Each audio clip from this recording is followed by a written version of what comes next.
Shri Guru Bhyo Namaha. Hari Om. Hare Rama, Rama Rama, Hare Hare. Hare Krishna, Krishna Krishna, Hare Hare. Page number 293 and 294. The very fact that the language of the Vedas is not Sanskrit may appease those who may be annoyed as to why that language may have a pride of place compared to their mother tongue. The language of the Vedas, which can take care of the two and four-legged animals equally, can create the sound vibrations for the welfare of all life forms, and is repository of the vast array of very useful mantras. It is not a language at all. It is the sense we think a language has to be. It is not meant for communication between humans and or machines. It is not a language of a particular class, clan or set. It is not regional but universal, meant for all. The moonlight is commonly beneficial to all equally, unfettered by the national and international borders. The sun showers its light and heat uniformly for all the people and regions of the world. You do not ask the question, such as which nation does the sun belong to, which is the country of origin of the moon. Tolkappiyar, having said this, Vedas are important because of the fact that they are made up of sounds evolving out of the para, says that he is not going to talk about those letters or the words in his book. He says that he is going to talk about those sounds of Vaikari which is heard and understood by the normal human beings. The hidden secrets of mantra matters should remain so, protected by the Brahmins, as approved by Tolkappiyar, said the Tamil Pandits who spoke to me on the subject. In support, they quoted the following song from Tolkappiyam, the 102nd Sutram in Eduthu Adhikaram. I am giving the song and its meaning.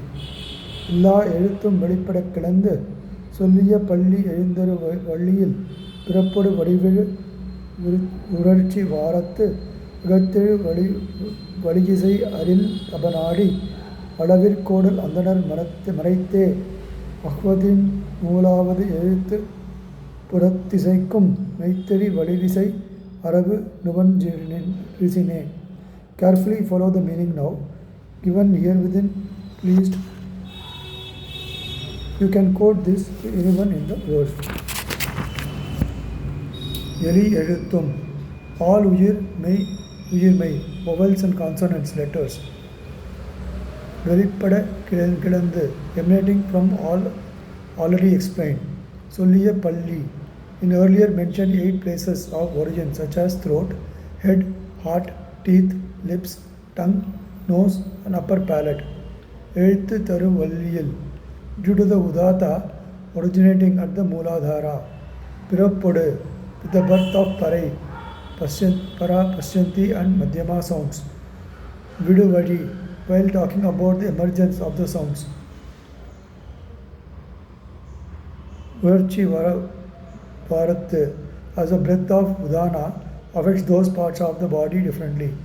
Agatti Yedu Valli Isai, differently amplify and modulate the original sound coming from the Mooladhara. Aril Tappanadi, having been faultlessly investigated. Alavir Kudal, having the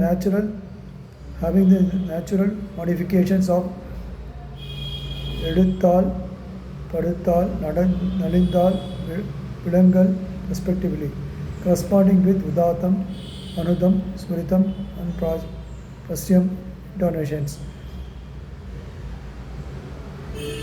Adanar Maraite, as known to and hidden by them, the Brahmins.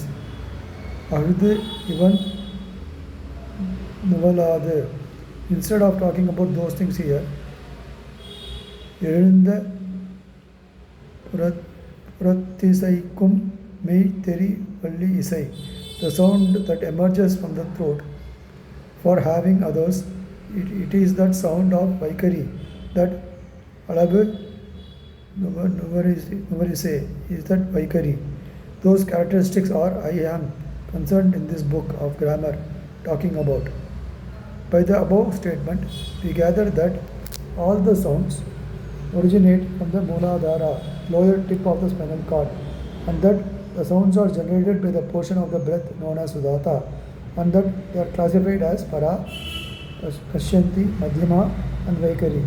And out of them, first three are discernible only to expert yogi, and that only the Vaikari, that is recognizable to the normal humans, and that while so engaged emerging, the sounds have different emphasis known as Udatam, Anudatam, Suritam, and Krasyam, known in Tamil as Eduttal, Paduttal, Nalindal, and Vilangal, and that these things are rather well conceived in Vedas, and that those things are being kept out of the purview of author Tolkappiyar's consideration, and that he is only concerned with all the possible changes of Vaikari, that is the Sanskrit, in his book of grammar. It is a clear proof of the fact that the author of Tolkappiyam, the book of Tamil grammar, was fully aware of the subtle nuances of Vedic intonations, which in turn is indicative of the fact that at least when Tolkappiyam was written, Veda was very much in thing with Tamilians and South India. KTSV adds, no one has any more right to go back in history just to say that they can narrowly prological. Vedas are as much part of Tamilians' life as Tirukural and Tolkappiyam. Thank God, thank Periyawal. Sri Gurubhyo Namaha, Hari Om. Rama Rama Rama Rama Rama Rama Rama.